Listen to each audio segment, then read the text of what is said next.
You know, and the whole thing of termination of parental rights, let me tell you what derogation of common law means. Common law came from England, right? The kings over there owned the property, and they created courts, and they created what they called common law. Common law has two elements. It has a civil side and it has a criminal side.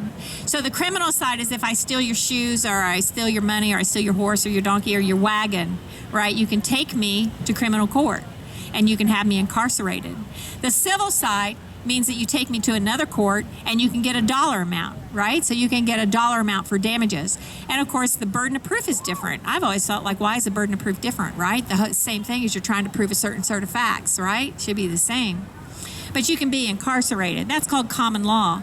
You come over to America, and so we have a constitution and we have common law has been adopted by our courts. But then we have laws created by our legislatures every year that are statutes, right? Statutes. Those statutes can be in derogation of common law. You need to remember that, derogation of common law. That means that it's totally created by legislators, and that it has to be, that is the only relief is what is created by the legislators. And so you have termination of parental rights. And termination of parental rights has nothing to do with common law. It has nothing to do with common law.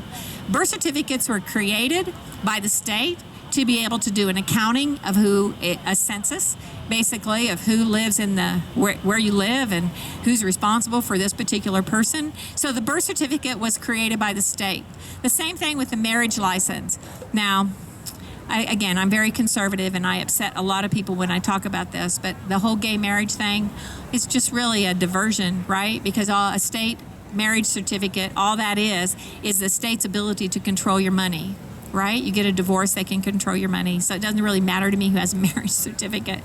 Because if you get married, and you get married under the eyes of God, you don't need a marriage certificate for it. So let me get back to why we have a termination of parental rights. So we have a termination of parental rights is because we created a birth certificate in the first place. So we have a birth certificate, and then we're going to terminate those rights under the birth certificate.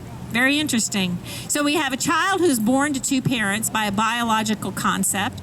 We have a child who receives a name by those two parents, which is biblical, right? We've done that since the beginning of time. And what the state can do, now get this concept here, what the government can do is the government can remove that status for the child, remove that child's entire identity, and replace it with what they want it to be. The state in our country, in the United States of America, has the ability to remove your identity and give you a new one. They can give you a new identity. They can give you a new name, first, last, and middle. They can give you a new parent. They can give you a new father, give you a new mother. The state has that control. Now, I want you to just think about that for a minute, because that is really, if we weren't living in it, this isn't something that we were experiencing on a day-to-day basis, and that concept, somebody just walked up to the street to tell me and I never knew about it, I would say that's like futuristic. That's like the government having control of everything that we do, everything that we live within. That is an aberration. It is an aberration. Now, the problem also is that in the middle of that, the child has no rights. Under the United States Supreme Court, it's already been decided that the 14th Amendment of the United States Constitution is the right of privacy. And in that right of privacy, it includes the right to familial integrity. It includes family rights. That is not just parental rights.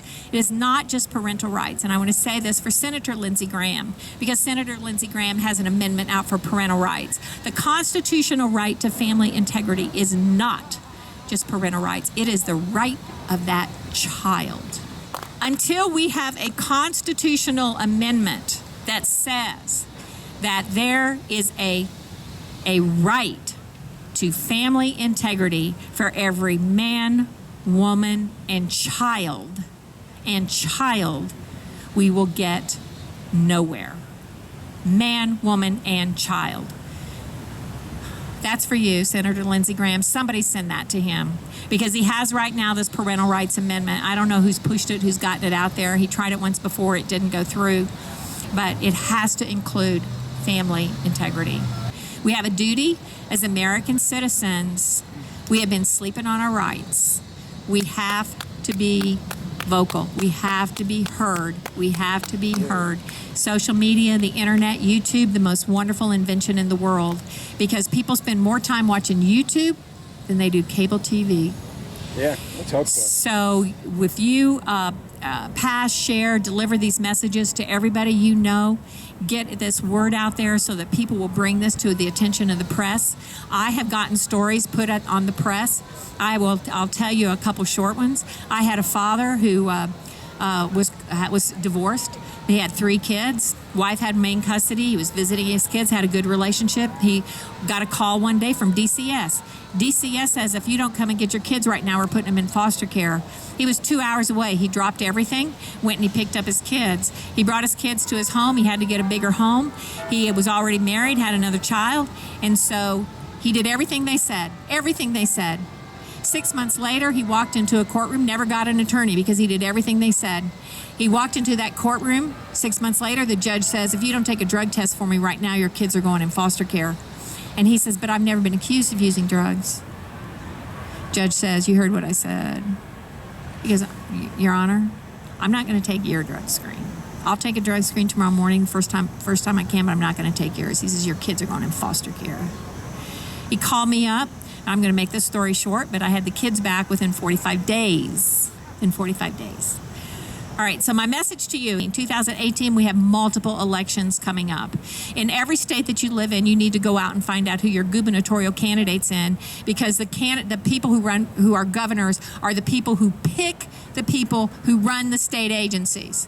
Okay, they run the child welfare agencies, they run the child support agencies. You've got to get the right people in there to run these agencies, and you've got to have a governor who's got the guts to do it, because the budget depends on these federal dollars, and they've got to have somebody who's willing to stand up and say, you know what, Governor, we're not going to get as much money from the feds this year because we're going to do it right.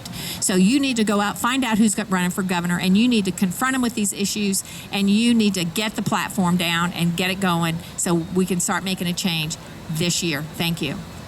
Today, I had the opportunity to listen to you for the first time, and I truly am impressed, and from the heart would like to say to thank you for being a credit to the profession and for speaking out for the people. I really want people to recognize the type of sacrifice that Connie takes upon herself by speaking out against the system will definitely not make her very popular in her profession and certainly in Middle Tennessee. So really, thank you for having the bravery to do that. And let me say, I don't hold any offices with the Bar Association because of that, I promise you. Exactly. So we really have to give our love and support to individuals like Connie who really stand for the people. Connie's the type of attorney that I grew up and believed in, and I believe that what this country is founded on, and that attorneys that are out there to protect the laws, to protect the people. And again, to thank her, and as a pediatrician, I call out for my colleagues to take a stand in this battle, for fellow pediatricians, fellow physicians, to stand up and stand against any type of fear you may have for the court, because we're fighting for children.